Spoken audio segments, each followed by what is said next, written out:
السلام علیکم میرے عزیزو اقارب، میرے عزیزو، میں ہوں افتخار رفیع، پیارے پاکستان کے سٹی آف لو لاہور سے۔ دوستو، لاہور کی ایک بہت ہی خوبصورت شام، موسم آپ دیکھ رہے ہیں، سورج تقریباً ڈوبنے والا ہے، لیکن چونکہ بادل ہیں، دھند ہے، اور اس کی وجہ سے روشنی نہیں آ رہی، اور بعض اوقات ہماری روح بھی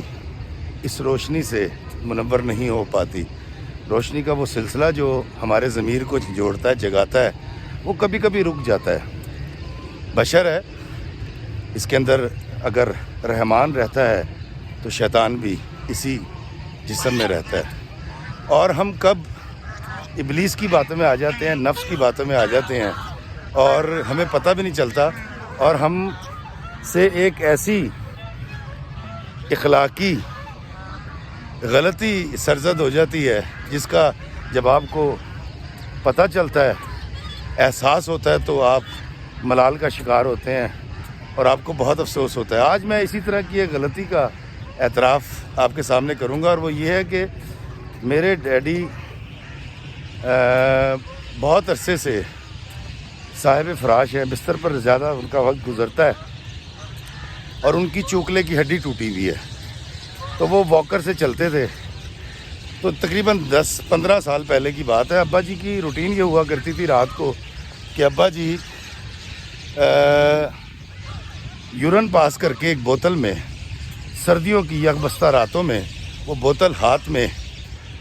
رکھتے ہیں۔ ان کی شروع سے، جب سے وہ بستر پر آئیں، یہ پریکٹس ہے، اور پھر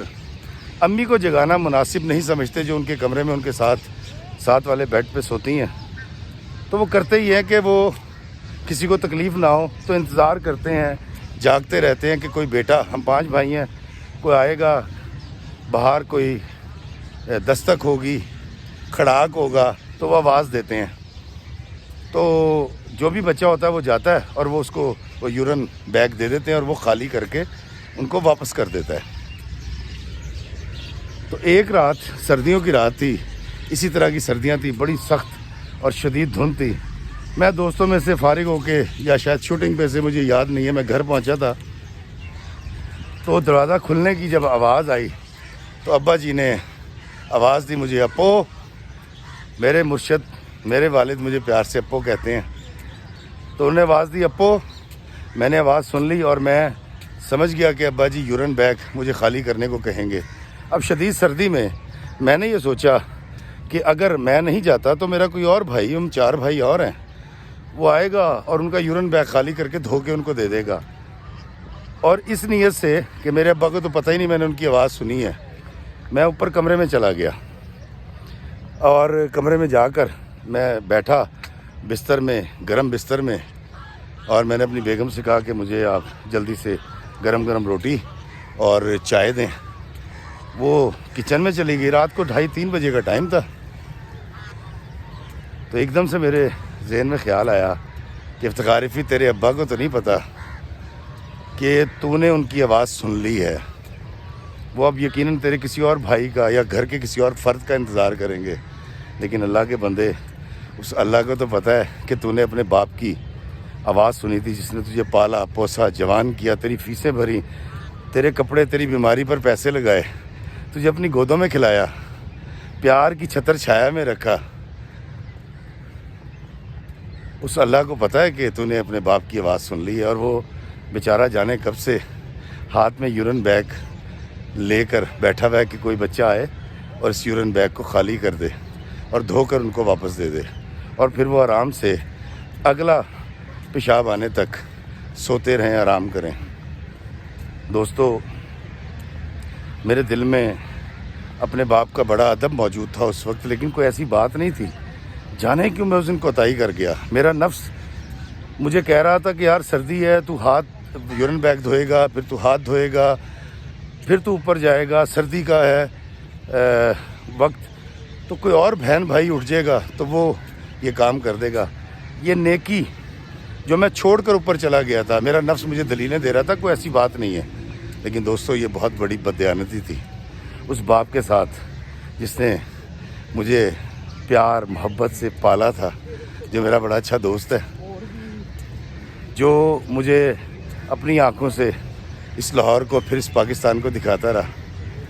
جو میری چھوٹی چھوٹی فرمائشیں پوری کیا کرتا تھا۔ جب میں اس کے ساتھ سائیکل پہ بیٹھ کے بازار جاتا تھا تو مجھے ایسا لگتا تھا کہ یہ سارا بازار میرا باپ خرید سکتا ہے، اور کسب پرسی کے عالم میں بھی میرا باپ میری فیسیں بھرتا رہا، میرے کھانے کو کما کے لاتا رہا، جانے کہاں سے میں آج بددیانتی کر گیا تھا۔ اس احساس کے ہوتے ہی مجھے شدید دھچکا لگا، میں بھاگ کے نیچے گیا، ابا جی کا کمرہ کھولا، یورین بیگ لیا، اس کو دھویا، دھو کر ابا جی کو پاس واپس رکھا، اور میں نے اپنے ابا جی کے پیر پکڑ کے ان سے معافی مانگی روتے ہوئے کہ میں نے کہا ابا جی مجھے معاف کر دیں، آج میں اپنے نفس کے بہکاوے میں آ گیا تھا۔ بات صرف اتنی تھی کہ سردی بہت زیادہ ہے، تو میں نے سوچا کہ اگر آج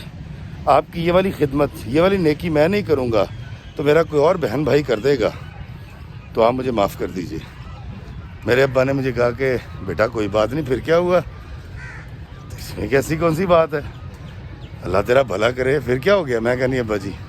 میں نے آج بڑی کوتاہی کی ہے، میں آج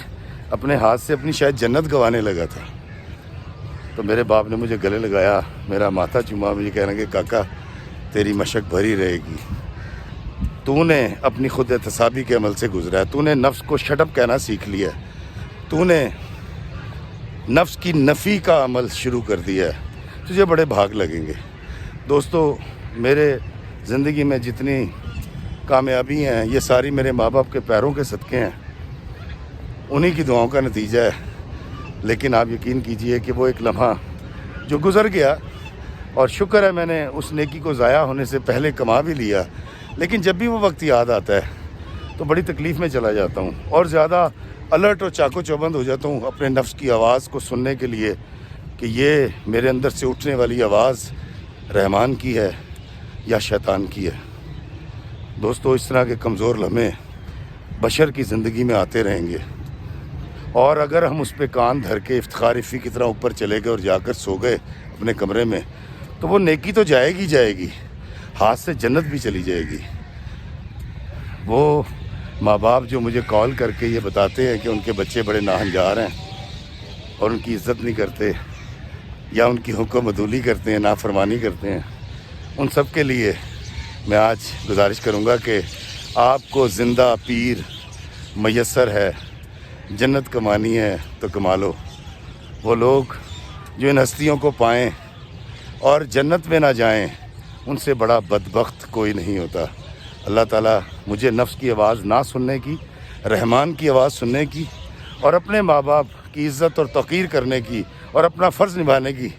توفیق عطا فرمائے۔ اللہ مجھے اس طرح کے کمزور لمحوں سے محفوظ رکھے، اللہ ہمیں آسانیاں عطا فرمائے اور آسانیاں تقسیم کرنے کا شرف عطا فرمائے، آمین۔ السلام علیکم ورحمۃ اللہ وبرکاتہ۔